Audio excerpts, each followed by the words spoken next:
et bienvenue dans le club. Bonsoir mesdames, comment allez-vous? Bonsoir Esther, on va super bien. Bon, du moins, je parle pour nous deux, mais moi je vais bien. Moi je vais bien, ça va. Heureusement.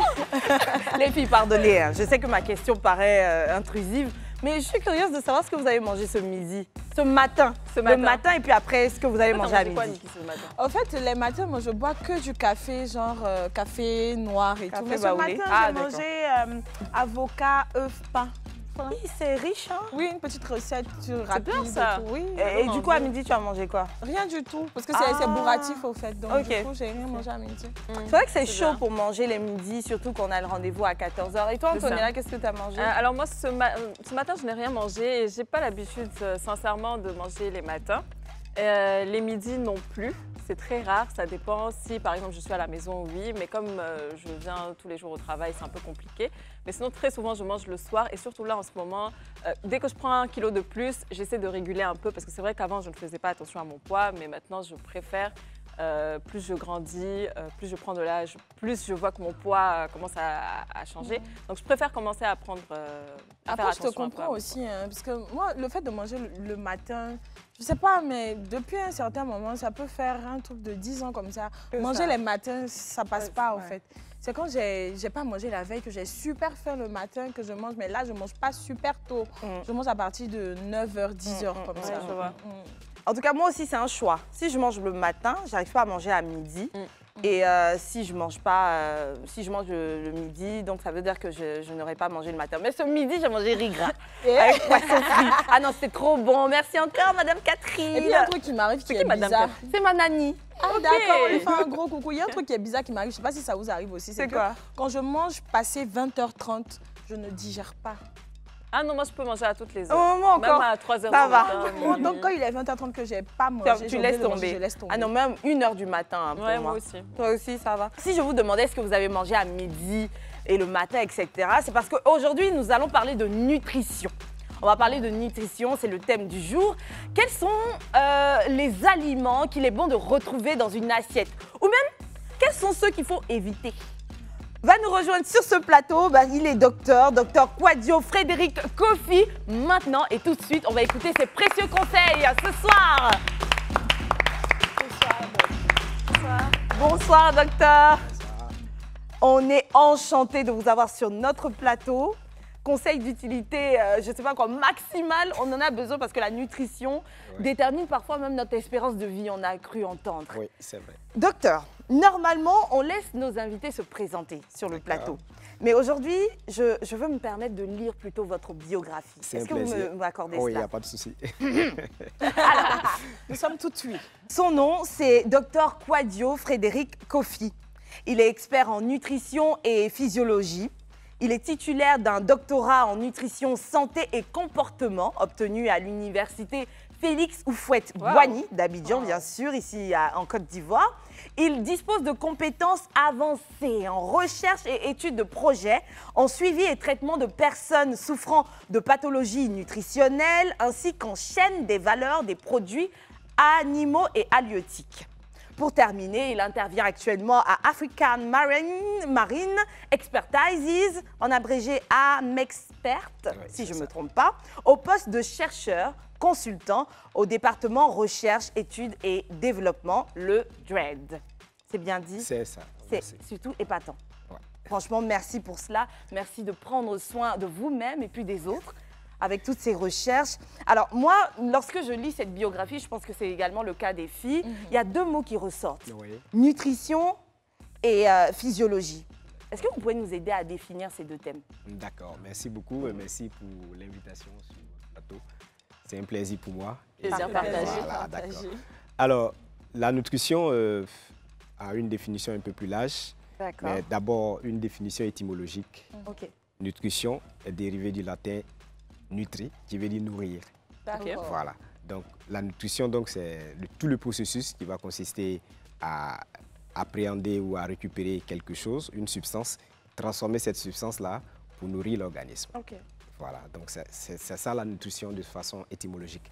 Mais derrière, il y a que la nutrition, c'est devenu une science depuis quelques décennies.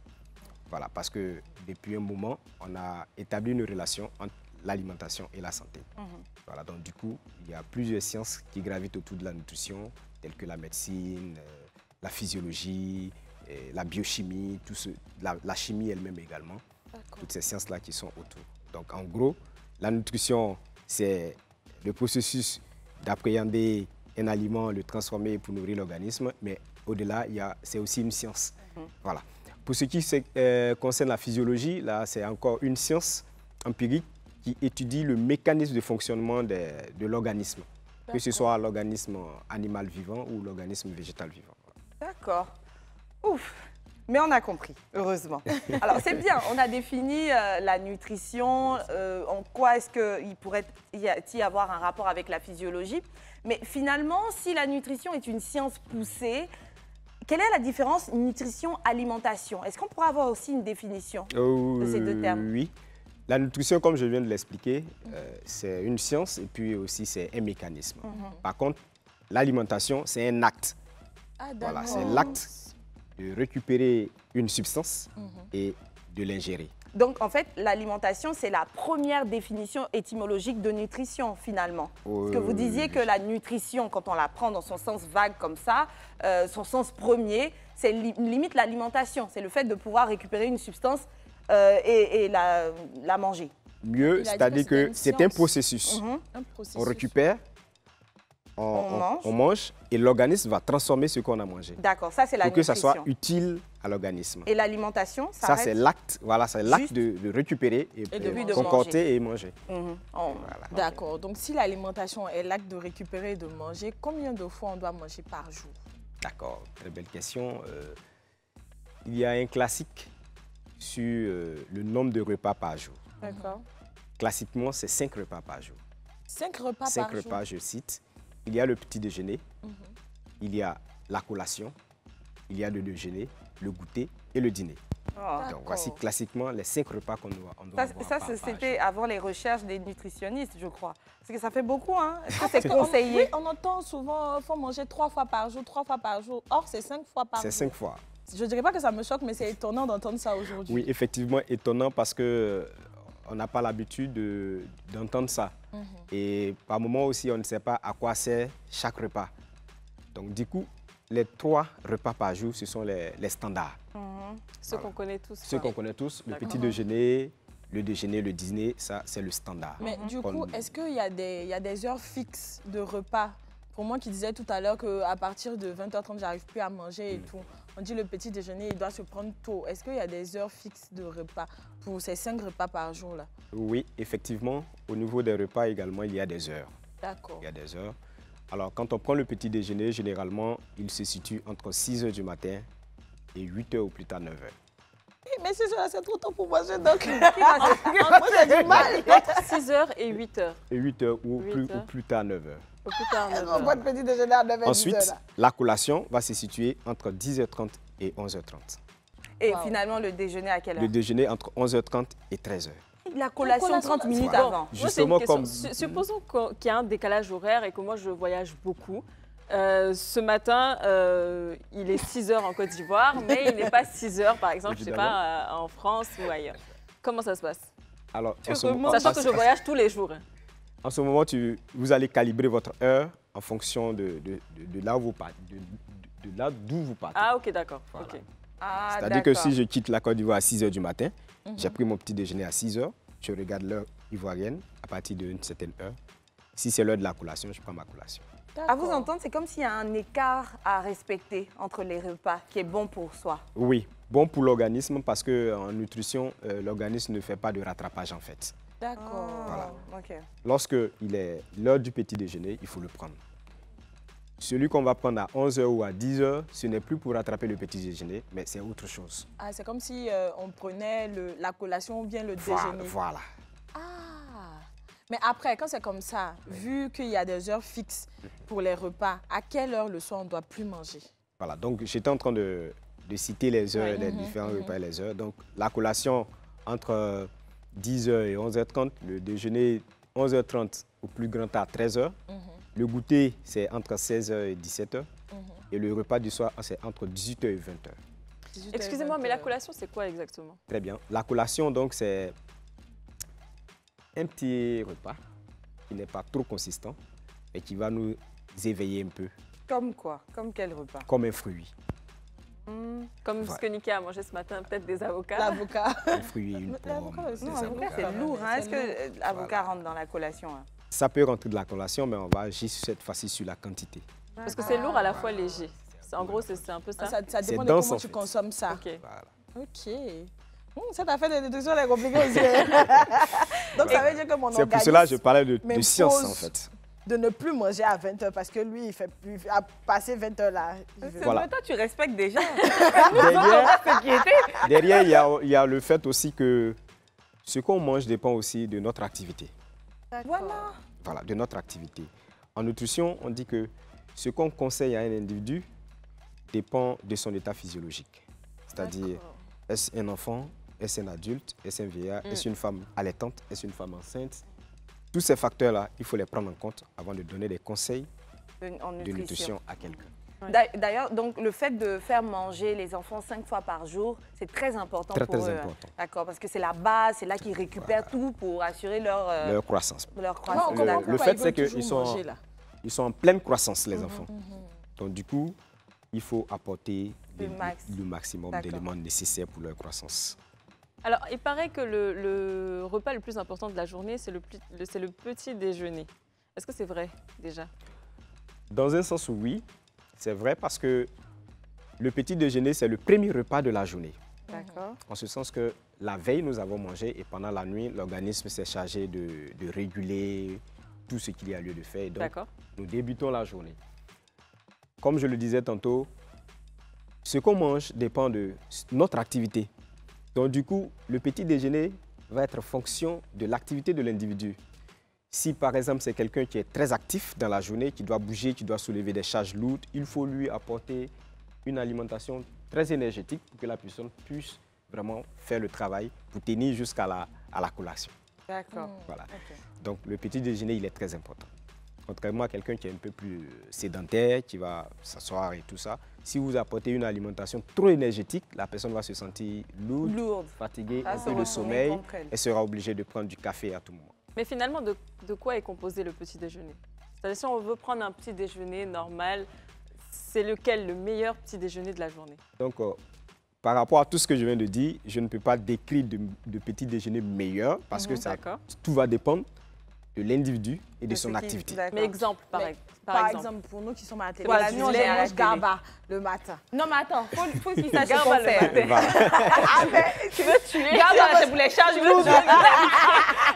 Non, mais est-ce que GABA, c'est pour de manger le GABA le matin, en petit déjeuner? Comme je le dis, si on prend le GABA en petit déjeuner le matin, on va constater tout de suite les effets du GABA.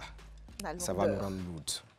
Ouais. Et donc, du coup, si ton activité, c'est une activité intellectuelle où tu dois être concentré, il va sans doute... Tu auras envie de dormir. Tu auras envie de dormir, tu vas nécessiter du thé ou du café pour booster un peu l'énergie et tout ça. Donc, pour des personnes qui font des activités pas trop énergétiques, voilà, un petit déjeuner léger, voilà, avec des céréales, un peu de céréales et tout ça, comme des produits de pâtisserie et tout ça. Voilà, ça peut marcher. Justement, en parlant de céréales et tout, produits de pâtisserie, quels sont les nutriments essentiels à l'organisme? Les nutriments qu'on doit consommer qui sont vraiment essentiels à l'organisme? Alors, à cette question, il y a certains éléments à l'intérieur de la question que je vais clarifier d'abord. La notion d'essentiel est très délicate en sciences nutritionnelles. Voilà. On parle d'essentialité en nutrition pour tous les nutriments que l'organisme ne peut pas fabriquer lui-même. Voilà. Donc, quand on dit un nutriment est essentiel, ça veut dire que l'organisme ne peut pas le fabriquer, il faut l'apporter par l'alimentation. Ensuite, le terme nutriment dérive des produits issus de la dégradation des aliments que nous consommons. Alors, les nutriments, donc, ce sont les produits que nous allons obtenir après avoir mangé. Et ces produits-là vont différer en fonction des groupes d'aliments que nous allons consommer. Alors, d'accord. Donc, quels aliments on doit consommer pour que notre organisme fonctionne bien? Alors, mieux, je pourrais dire, quels sont les nutriments qu'il faut apporter à l'organisme pour mieux fonctionner. D'accord. Voilà. Donc, pour mieux fonctionner, l'organisme a besoin de principalement 3, mais plus 2 autres. Je vais expliquer pourquoi je fais la différence. Les 3 premiers, ce sont les glucides, les protéines et les lipides. Ça, c'est le classique que nous connaissons. Glucides, protéines, lipides. Et parmi ces 3, le produit final de la dégradation, pour les glucides, c'est le glucose. Pour les lipides, ce sont les acides gras. Et pour les protéines, ce sont les acides aminés. D'accord, on va revenir dessus encore parce que ça fait un peu trop. Les protéines. Les protéines, ce sont les produits animaux ou végétaux. Voilà, des produits animaux ou végétaux. Les glucides, ce sont aussi des produits animaux ou végétaux, mais qui apportent du glucose, du sucre, voilà, en termes simples, du sucre. Voilà, mais pas le sucre de table qu'on connaît. Qui est transformé, non, voilà. Le sucre naturel. Mais le sucre qui est transformé aussi, c'est du sucre alimentaire que nous connaissons. Donc on peut compléter avec. OK. Ensuite, les lipides, c'est tout ce qui est corps gras et graisse et beurre. D'accord. Voilà, donc le beurre reste quelque chose d'utile à l'organisme. Oui, bien évidemment. Non, parce qu'en général, on se plaint un peu à des personnes qui consomment le beurre. Quand tu es trop grassouillette, pas de beurre, pas d'huile, pas trop d'huile et tout. Mais après, moi, ça m'intéresse vraiment de savoir dans quel aliment, par exemple, on est en Côte d'Ivoire ici, on connaît un peu ce qu'il y a sous nos marchés et tout. Dans quel aliment on peut retrouver tous ces éléments-là? Voilà, j'allais y arriver. Au niveau des glucides, ce sont les aliments des nutriments qu'on peut retrouver dans tout ce qui est céréales. Céréales. Tout ce qui est tubercules. Tubercules, genre banane, igname, patates douces, pommes de terre, tout ça. Donc il y a du sucre dedans. Hein? Il y a du sucre. D'accord. Alors, il y a du sucre dans ces aliments-là. Les huiles, les graisses et les beurres, c'est là qu'on trouve les lipides. D'accord. Dans huile, graisse, beurre. Mais fromage. Graisse comment? Donc graisse de viande. La graisse de la viande. Donc on doit chercher à manger la graisse qui est sur la viande. On va y arriver parce que parmi les graisses, il y a des graisses qui sont bonnes et il y a des graisses qui ne sont pas bonnes. Mais comment on fait pour reconnaître? Voilà. Souvent c'est blanc, parfois c'est bon le quartier. Oui, quand ça cuit, c'est voilà, c'est bon. un peu comme l'huile. L'huile permet de donner du goût à ce que nous faisons à la maison, à la nourriture. C'est la même chose quand on prend une viande ou du poisson qui est gras, vous allez voir que le goût il est encore plus intéressant. Alors, donc, dans ce gras, il faut faire la différence entre le bon gras et le mauvais gras. Entre griffes, je dis parce que tous les gras sont utiles pour l'organisme, mais la quantité d'un gras spécifique va entraîner peut-être des dommages à l'organisme. D'accord. Voilà. Ensuite, bon, si c'est un peu trop académique, vous essayez de... C'est un peu trop académique. Voilà. Parce qu'en fait, on est là, on va au marché. Peut-être que depuis chez le boucher, on peut déjà être en train d'extraire ce gras qui n'est pas bon et tout. Qu'est-ce qu'on fait exactement? Comment on choisit nos aliments? Parce que quand c'est transformé, on ne va pas être en train de jouer dedans pour couper, pour enlever. Donc peut-être que depuis la préparation, même le choix de l'aliment à l'achat, si on s'y connaît, on pourrait éviter tout ça. Effectivement. Donc pour ce qui est des gras, au niveau des animaux, il y a des choix. D'accord. Il y a ce qu'on appelle des viandes rouges. Oui. Viande de bœuf et viande tout. De bœuf, mouton. Voilà. Ce sont des viandes qui sont grasses. Contrairement à la viande blanche, comme la viande de poulet. Et puis, autre chose, un petit bémol que je vais faire ressortir.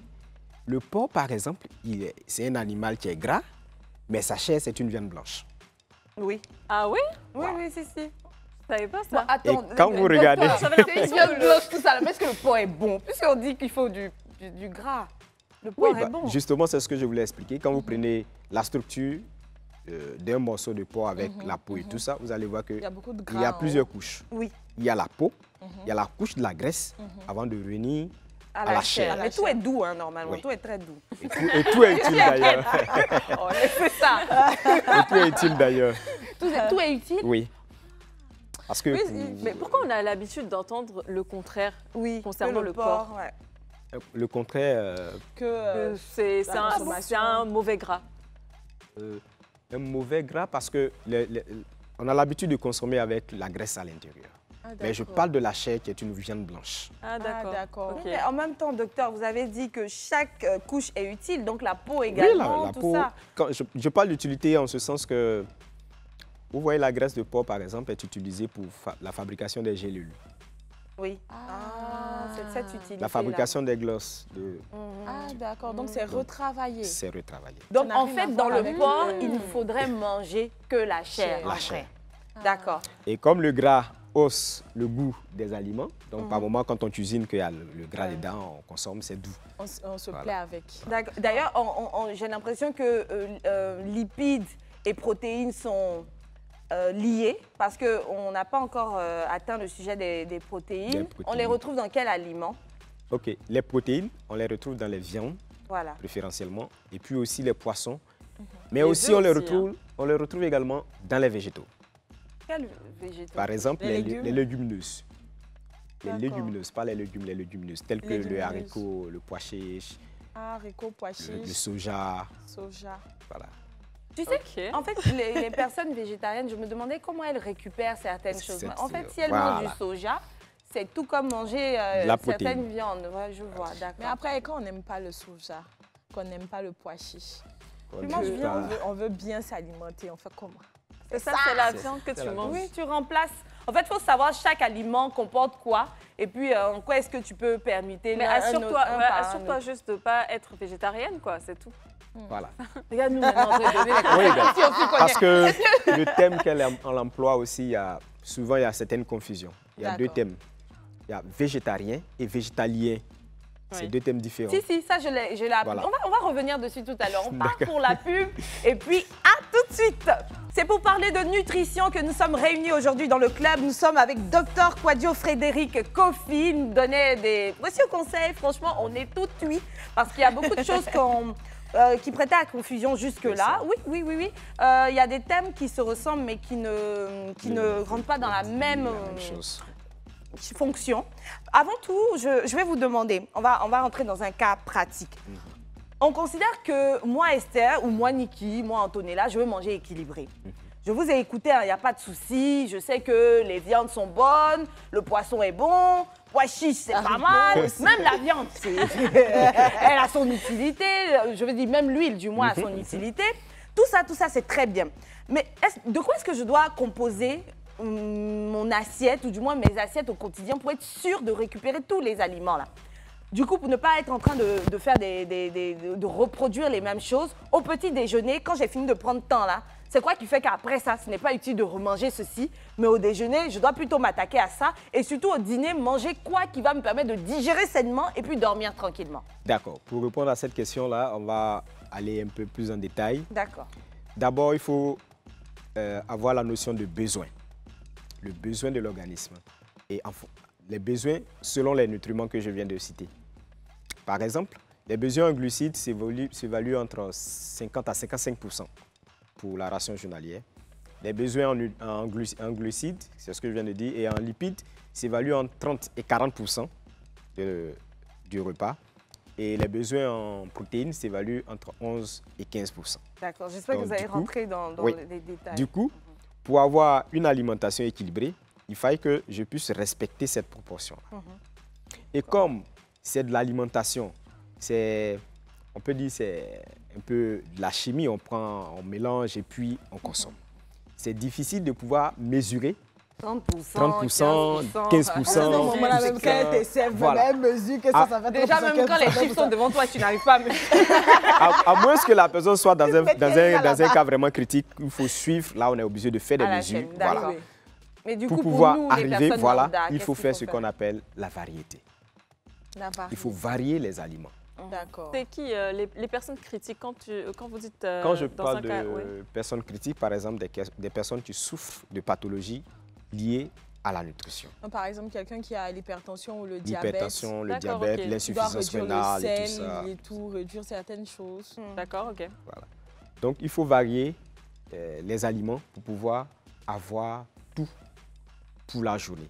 D'accord. Donc, c'est-à-dire que si j'ai mangé, par exemple, l'œuf le matin, ou bien que j'ai mangé... L'œuf qui contient quoi, d'ailleurs? Qui contient majoritairement, c'est la protéine. La protéine, voilà. Si j'ai mangé l'œuf le matin, que je mange de la viande à midi, le soir, je mange une salade, c'est ça?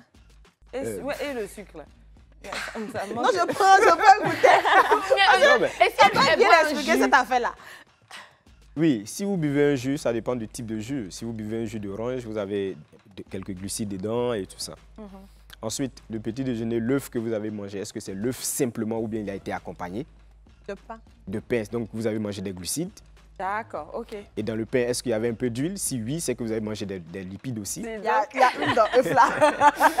D'accord, donc le matin comme ça, avec un petit déjeuner comme pain, œuf, on se retrouve à avoir mangé glucides, lipides et protéines. Ah, donc peut-être on peut ne plus manger alors. Mais qu'est-ce qu'on fait par la suite? On va devoir manger à cause de la couverture des besoins. D'accord. Parce que notre morceau de pain avec notre œuf et peu d'huile et tout ça, on n'est pas sûr d'avoir atteint les 55% de glucides, les 30% de lipides et les 15% de protéines. Donc du coup, il faut continuer à manger. Et nous qui mangeons les sauces grenèves ou tout à midi. En fait, c'est important de savoir, hein, parce que c'est tellement beaucoup de calculs et puis de savoir les légumes ou les fruits qui contiennent les lipides, glucides, protéines et autres, c'est important. Ah, c'est même sensible. Je veux dire, est-ce que toutes les protéines sont pareilles? Ce que tu retrouves dans l'œuf là, est-ce que c'est pareil quand tu vas aller manger de la viande de bœuf? Non. Non, c'est une autre protéine. Ce sont les mêmes protéines, mais il y a certains éléments qui peuvent se trouver dans une viande qui ne vont pas se retrouver dans l'autre viande. Mais comment définir les besoins nutritionnels d'une personne? Vu que ça varie en fait, parce que Esther ne peut pas manger la même chose que Niki, Niki aussi. Malgré qu'on est toutes du même corps de métier. Oui. Voilà. Je veux dire, on est presque sûr que ce n'est pas la même alimentation, alors qu'au cours de la journée, on va dépenser pareil. Donc comment on adapte à ce moment-là? Alors, cette adaptation va être en fonction de certains paramètres. Je vais expliquer, on appelle ça des paramètres anthropométriques. Ça veut dire quoi? Anthropométrique. Anthropométrique. Voilà. C'est-à-dire qu'il faut connaître l'âge de la personne, son poids, sa taille et le sexe. Ah d'accord, ce sont toutes les informations de la personne sur la personne. Et si on faisait pour Esther alors? Parce que ces informations vont fournir certaines données sur la biologie de la personne. Moi, il y a quelque chose qui m'effraie. Parce qu'on dit que l'homme mange plus que la femme. Donc, est-ce que si, par exemple, j'ai le même âge que Niki, mais elle s'appelle Nikou, donc c'est un homme, Nicolas. Nicolas et moi, on est jumeaux. Et puis, on travaille tous les deux sur le club, d'accord? Même poids, même taille. Vraiment, quand on dit même pareil de jumeaux, c'est nous. Et donc, mon jumeau et moi, on a le même poids. On fait de l'animation télé également. Et donc, on va dépenser pareil au cours de la journée. La seule différence, c'est le sexe. Est-ce qu'à ce moment-là, moi qui, curieusement, suis plus gourmande, je dois suivre mon instinct parce que j'aime manger ou alors je dois me limiter au fait qu'on dit que les femmes qui ont ce poids-là doivent manger comme ça et puis Nicolas qui n'est pas très... c'est pas moi. Voilà, il ne mange pas beaucoup, et on fait quoi en fait? Comme je disais, avec ces paramètres-là, vous avez vu que j'ai cité le sexe. Oui. Parce que chez l'homme, l'homme a des hormones que la femme n'a pas. La femme a des hormones que l'homme n'a pas. La femme a des fonctions biologiques que l'homme ne fait pas. Donc, du coup, les besoins vont différer. On estime le besoin d'un homme standard de 70 kg, 1m70 à 2700 kcal par jour.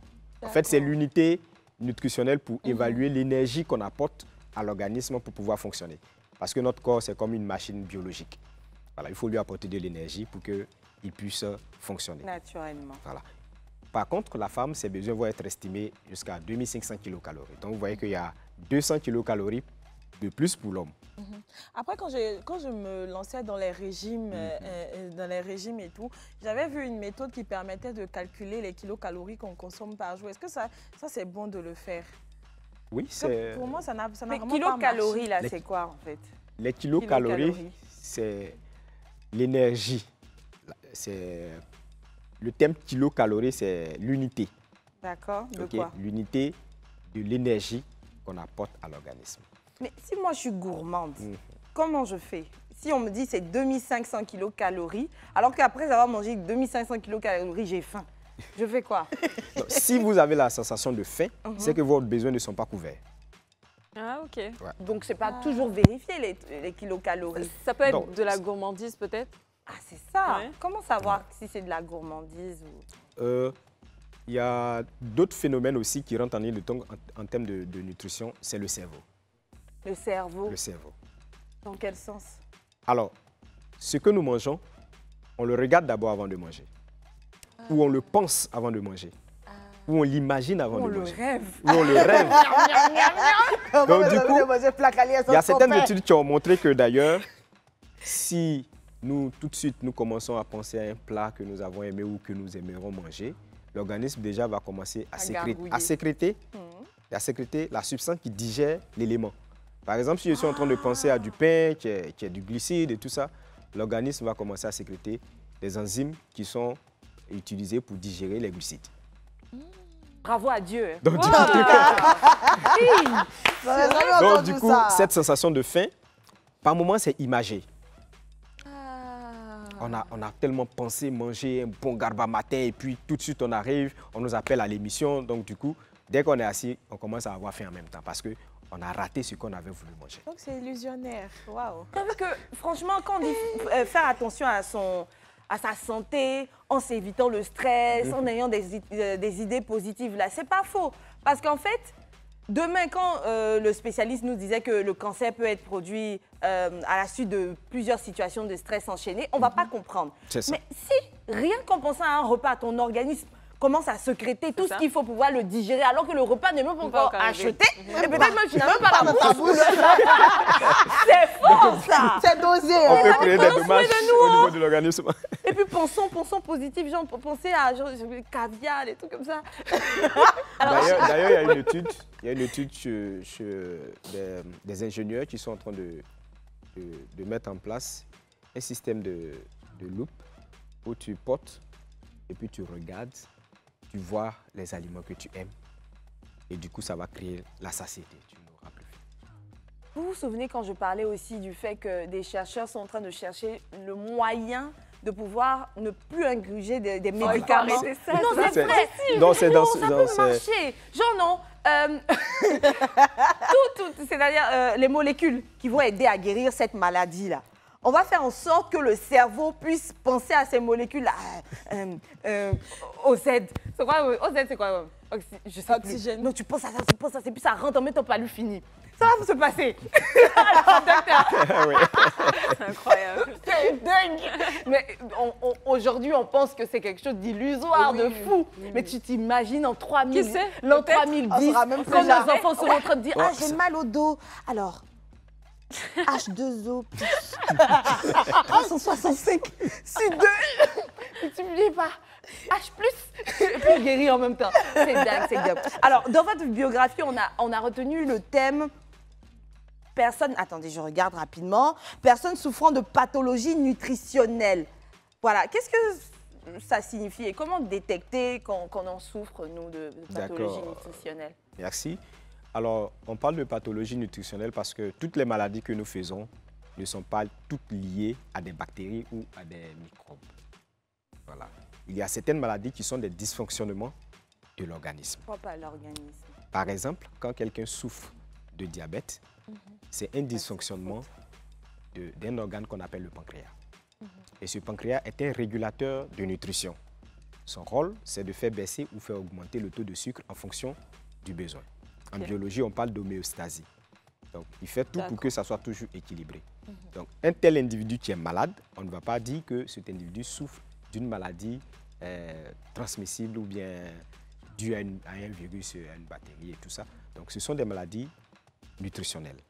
C'est à cause de la nutrition, soit il en a trop fait, ou bien il y a eu des déficits, ou bien il y a eu des carences en certains nutriments qui ont entraîné ces maladies-là, ces pathologies. Donc, les maladies nutritionnelles, c'est des maladies qui sont dues au comportement alimentaire, soit à la surnutrition, soit à la dénutrition, ainsi de suite. D'accord. Dans la liste des maladies, des pathologies nutritionnelles, donc on a le diabète, on a quoi encore? Le diabète, l'hypertension artérielle. Diabète provoqué par oui, diabète, je vais préciser, il y en a deux types. Il y a le diabète de type 1 qui est un diabète inné. D'accord. Voilà, c'est lié, c'est génétique. D'accord. Voilà, si ça est dans la famille, vous avez de fortes chances de faire la maladie. D'accord. Et le deuxième type, c'est le diabète sucré, voilà, qui lui est lié à notre alimentation. D'accord, ok. Donc on a le diabète. L'hypertension artérielle. L'hypertension artérielle qui est provoquée par? Alors l'hypertension artérielle, c'est dû au flux sanguin dans le corps. D'accord. Voilà. Donc, lorsque je vais imaginer ça simplement comme les tuyaux de canalisation de la SODECI. La SODECI nous fournit de l'eau. L'eau, c'est le sang donc, qui circule dans toute la ville, qui est notre corps. Donc, c'est le réseau sanguin dans le corps. Okay. Et dès l'instant qu'un tuyau est bouché, alors que la pression de la SODECI va toujours venir, on va voir qu'il va commencer à avoir une forte pression au niveau du tuyau. Et comme les vaisseaux sanguins, ce sont des petits tuyaux très fins, s'il y a une forte pression, ça peut s'éclater. Ensuite, quand c'est bouché, l'élément qui est en aval dit au cerveau que je ne reçois pas ce que je demande. Et le cerveau informe le cœur, vas-y, pompe encore. Et donc, du coup, on commence à faire une forte pression. L'activité cardiaque commence à augmenter. C'est tout un Alors, système. Hein, pourquoi le tuyau il est bouché? C'est bouché parce qu'il y a des déchets dans le sang. Ces déchets-là peuvent être des déchets de lipides, qu'on appelle généralement des cholestérols. La graisse. La graisse. D'accord. Et ça va se déposer petit à petit. Lorsque nous mangeons, ça se dépose petit à petit. Ça crée ce qu'on appelle les scléroses. Et quand c'est fermé, que le sang ne peut plus partir, la tension commence à se... Alors, et donc, parmi les pathologies nutritionnelles, le diabète, l'hypertension et quoi d'autre? L'insuffisance rénale, les gouttes. Les gouttes, ce sont des douleurs articulaires. Il y a aussi l'arthrose. Oui. Il y a aussi ce qu'on appelle l'ostéoporose, c'est-à-dire que les os qui ne tiennent plus, ça c'est beaucoup plus pour les personnes âgées, voilà, parce que l'apport en calcium n'est plus suffisant. Voilà, donc, et le glaucome, il ne fait pas partie? À quelque part, oui. D'accord. Voilà. Après, on dit qu'il ne faut pas manger trop gras, il ne faut pas manger trop, il ne faut pas boire de l'eau glacée, il ne faut pas manger trop d'huile, trop sucré, trop salé, tout que c'est tout ça qui fait qu'on grossit. C'est ça. Nous autres, là, même là, quand tu es en train de manger quelque chose, même que ton assiette est un peu remplie, on dit « Oh, elle est grosse, et puis elle mange beaucoup. » Les femmes qui sont grosses, là, c'est elles qui mangent beaucoup. Docteur, aujourd'hui, la faut nous dire, qu'est-ce qui fait grossir? Parce que moi, Niki qui dit là, je ne mange pas. Non, je ne mange pas. Souvent, je mange une fois par jour. On doit manger 5 fois par jour. Qu'est-ce qui fait grossir? Est-ce que ça a toujours été le cas? Alors, merci. Grossir, il y a plusieurs facteurs. C'est vrai qu'il y a l'alimentation aussi, mais il y a certaines personnes, quand elles stressent, elles prennent du poids. C'est bizarre, mais c'est comme ça. Elles gonflent ou elles prennent du poids? Elles enflent ou elles prennent du poids? La prise de poids est liée au volume corporel. D'accord. Voilà. Ouais. Grossir, c'est quoi en fait? Il y a deux choses aussi qu'il faut faire la différence. La prise de poids peut être liée au développement du muscle. D'accord. Voilà. Par exemple, pour ceux qui font l'haltérophilie, vous les voyez, ils sont bien musclés, Si. mais ils ne sont pas gros comme on le pense. Ils ne sont pas gras. Ils ne sont pas gris, Voilà, ils ne sont pas gras. Voilà. Par contre, il y a des personnes qui sont grasses. Et ces personnes-là, eux, leur prise de poids est liée à des dépôts de graisse. À des dépôts de graisse, c'est-à-dire quoi? Quand nous consommons, pas forcément mauvais. D'accord. Quand nous consommons l'aliment, l'organisme va le transformer. Il le transforme pour ses besoins. Quand il a satisfait ses besoins, le reste, il stocke.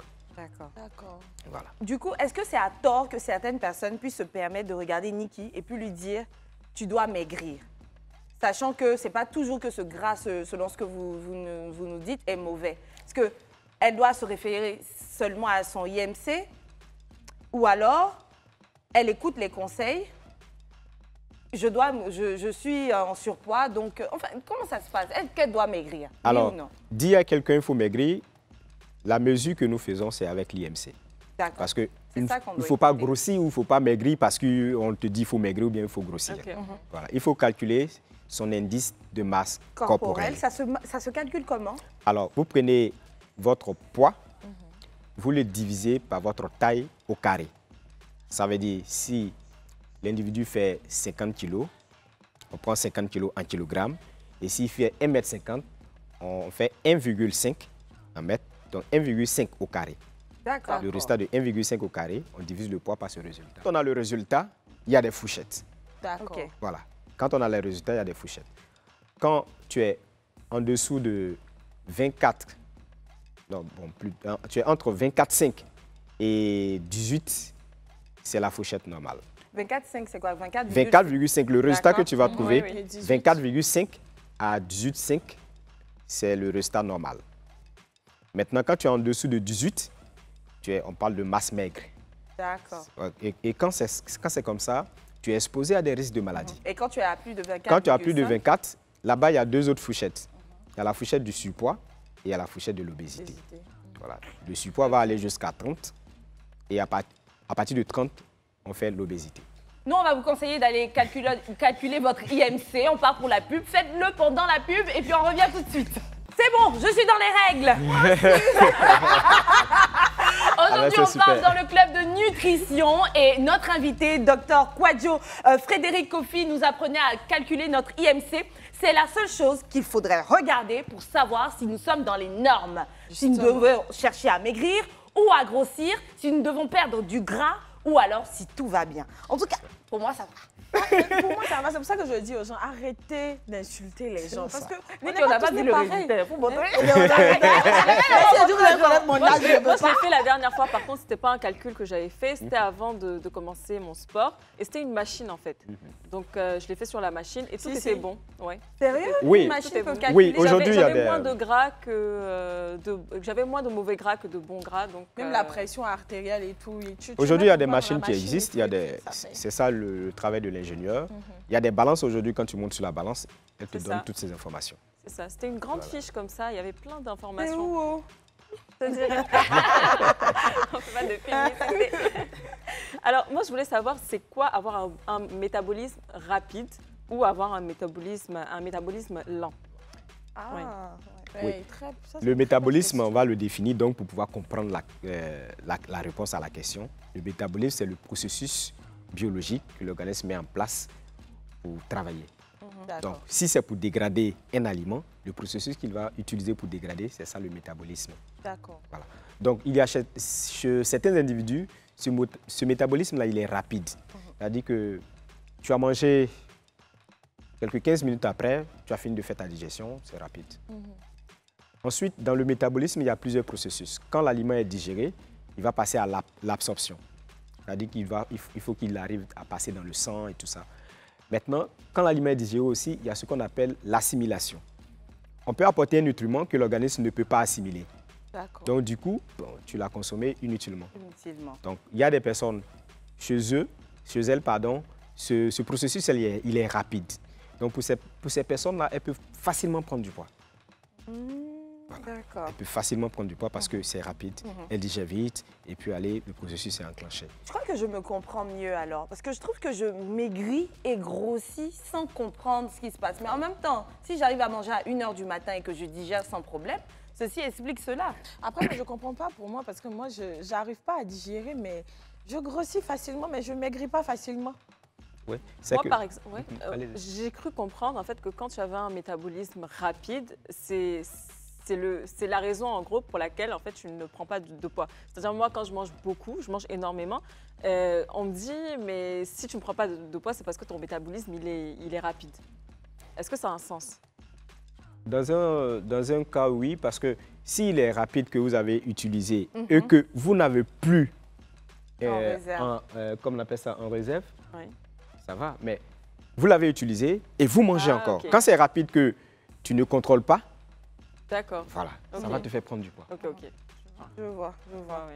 Alors, on a le cas pratique d'une CP qui a des problèmes hormonaux, d'accord? Elle souffre d'une absence de règles, d'un dérèglement. Est-ce que son alimentation pourrait être la cause de tout ceci?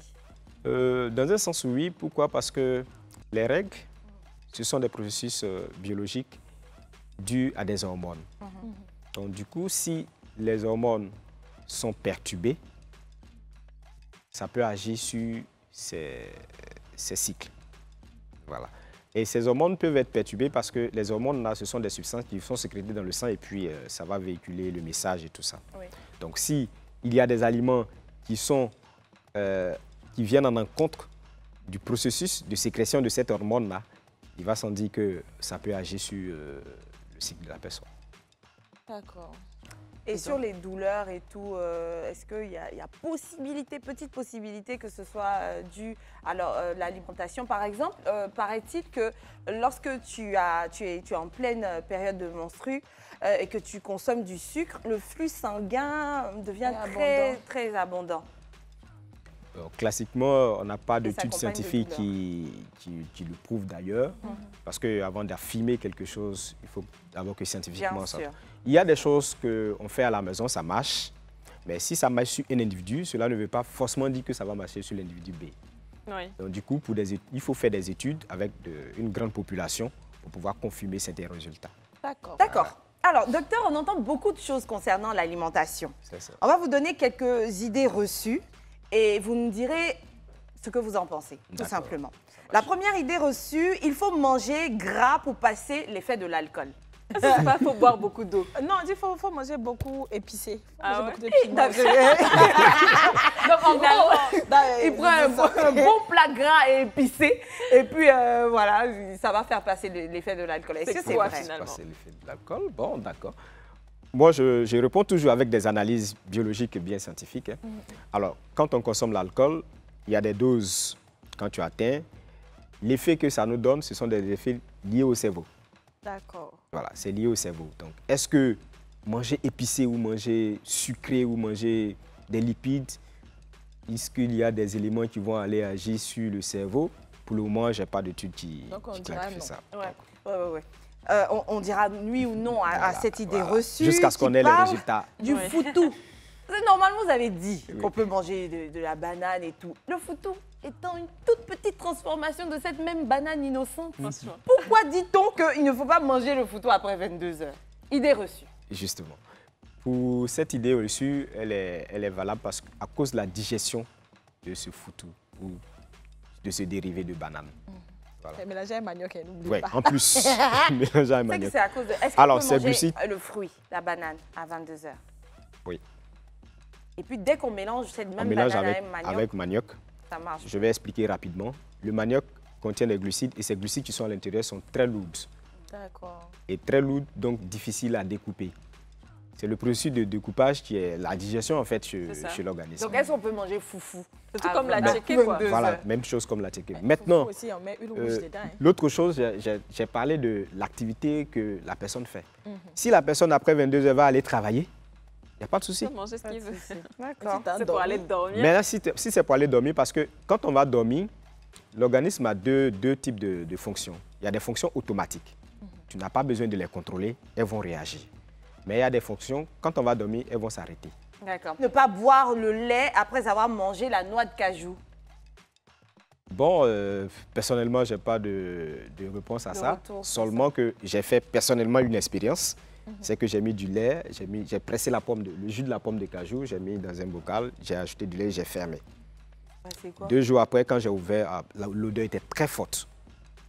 Très, très forte. Mais comme je ne suis pas allé dans le domaine de l'analyse chimique et biochimique, je ne peux pas dire autre chose.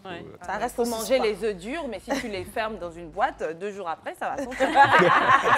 Alors, un plat d'Aloco est l'équivalent de 2 paquets de cigarettes. Est-ce que c'est vrai? On fait tout pour ne pas fumer Aloco?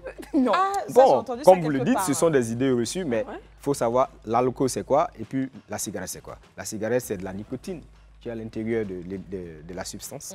L'Aloco ça a été frit, c'est de la banane frite. Donc, ce qui s'est passé lors du processus de transformation, de friture, c'est qu'on a chauffé l'huile. D'accord. On a chauffé l'huile à plusieurs reprises et nous ne savons pas chez la vendeuse combien de fois elle a utilisé son huile. Oui, c'est là que le danger peut se retrouver. Ah, ok, d'accord. J'en ai une dernière, si tu veux bien, Niki. Non, ou alors ça va.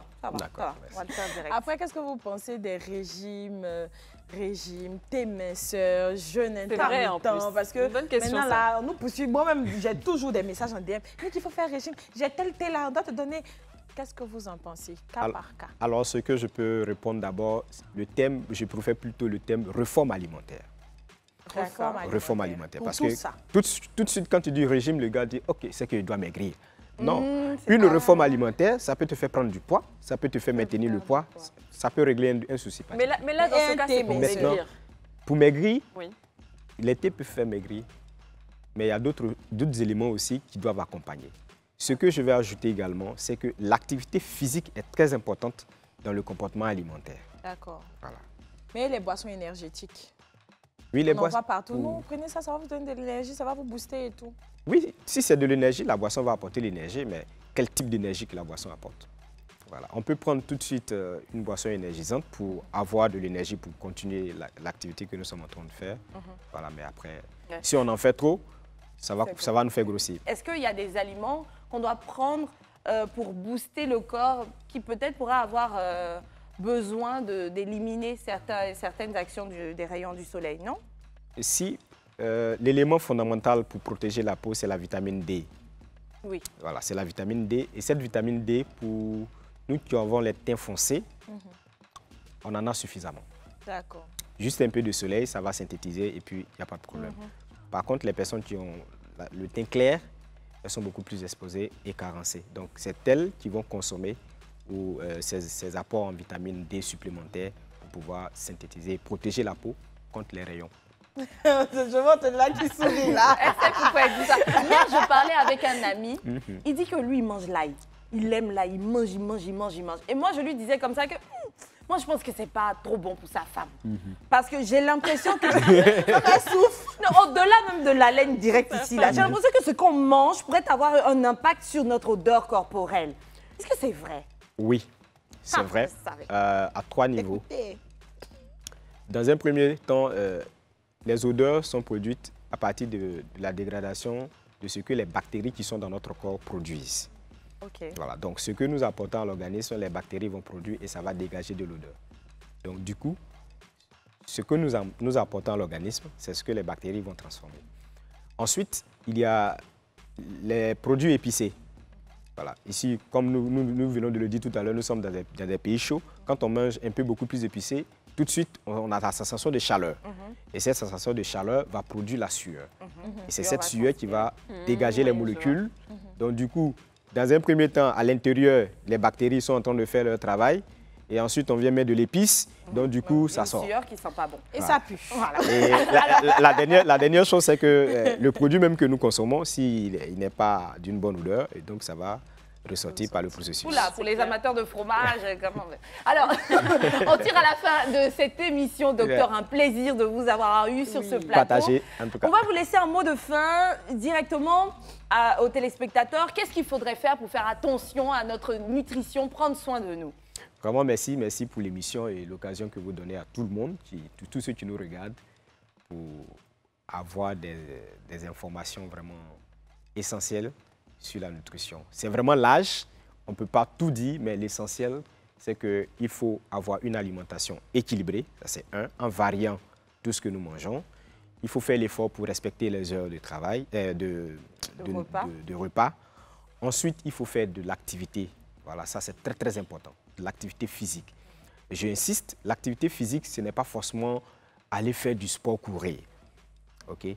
L'activité physique, quand on fait le ménage à la maison, on fait de l'activité physique. Ça, c'est sûr. C'est pour bouger. Oui. Voilà, c'est pour bouger. Voilà. Et puis aussi, il faut éviter de faire certaines expériences par des oui-dire. Voilà, il faut consulter des spécialistes, des médecins, des nutritionnistes, en tout cas des spécialistes du domaine. Même si on vous a dit quelque chose, consultez le spécialiste pour qu'il vous donne plus d'informations avant d'aller tester. D'accord. Voilà. Ben voilà qui est dit. Hein. Nous autres, on n'a rien à rajouter. C'est fini pour le club aujourd'hui. Prenez soin de vous. Bougez, mangez équilibré et puis tout ira bien. Au revoir. Au revoir. Merci. Je suis Dr Koufi Frédéric, docteur en nutrition et santé. Ça a été un plaisir pour moi cet après-midi de participer à l'émission Le Club. D'ailleurs, j'invite tout le monde à participer, à regarder, à suivre partout là où vous êtes.